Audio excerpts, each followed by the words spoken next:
All right, everyone. So now that we've gone over some basics in Excel, some formatting, etc., which we actually won't be doing too much of that. We're really just going to focus on the pivot tables themselves, but I want to give you some tools beforehand just so you know how to navigate Excel a little bit if you're not familiar with.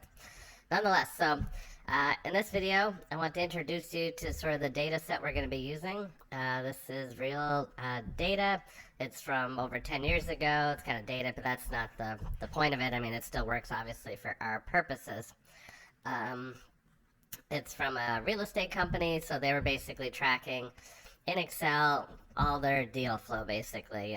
You'll see things like offer status, so this is each individual offer and what the status was, the date, the last name of the person, the date it went pending, STI, etc. So there's quite a bit of information here.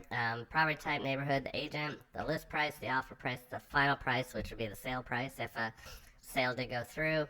And then there's some additional information. Commission's a big one. We'll be doing some reporting on that. And dates of mutual acceptance and buyer type, etc. So essentially what we're going to be doing is pretending that and I'm just going to go down to the bottom here, some errant cells over there. Well, let's see where the bottom of this data set is. There we go. So 827.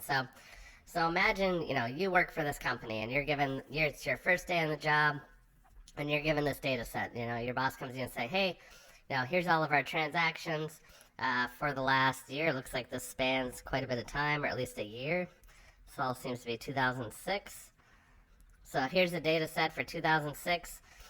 We want to do some analysis. Create us a nice looking report in Excel that we can update and we can, manipulate and look at our data in lots of different ways. How are we going to go about that?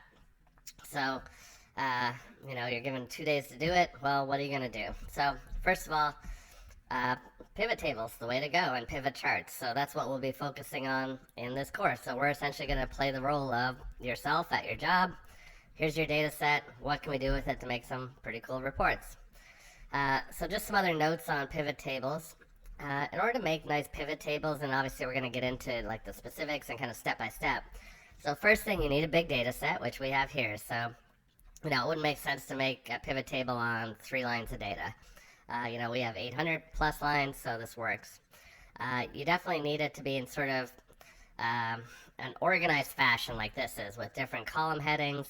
There's a lot of blank fields in here just because of the nature of what they're doing. Like, they're not going to have a pending date when it was just an offer submitted, etc. So that's okay, but you want to make sure it's a complete data set in as much as it can be. You don't want a lot of blank rows at the bottom, so just going up to the bottom again. So when we select our data to create the pivot table, we're going to make sure it just selects from here upwards. And aside from that, guys, that's it. I mean, you need some uniformity as well. Like, you can't have offer status and have, lots of different things, or even more important than, say, a list price. You can have some of them be dollar amounts and some of them be, words and comments and things. That's not going to come out the best for our pivot table. So you want some uniformity in what is included in the data. So you want clean data, I guess is the best way of saying that. Aside from that, we are good. So what we do when we get to creating our pivot table, we'll start in the next lecture actually doing the pivot table. I just want to introduce you to the data here. We're going to create multiple sheets for our different pivot tables. Each one will sort of be focused on one report where, basically we're just going to a degree, freestyle and figure out, well, what would be important. So our boss hasn't given us any direction. They just said, give us, some cool reports, what would be most useful for us. So they're mainly going to be interested in things obviously related to dollars. So we're probably going to create a commission report by agent. I think that's one that seems to make sense. We also might look at final prices, or maybe even lists. Let's look at list prices, maybe average list price by neighborhood. That might be an interesting report. And I already see some data that's, like this is lowercase, this is uppercase. So I'll be curious, and some don't have it. So I'll be curious to see... yeah, there's a few with blanks. So I'll be curious to see like how it comes out, and we can deal with fixing issues as we go. We're probably not going to do too many reports based on date. Like, we're not going to...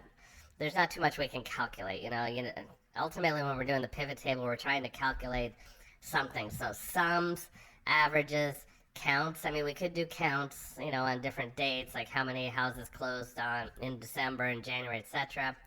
Um, we could do types of buyer types, and we could do a count on those. So like how many were first time, how many were experienced, and then investors. So we might do a count on that, etc. So we'll come up with some ideas as we go, see how they come out, and if it's actually useful. Like we'll know once we create the report if it seems like it's useful information that we want to present to management.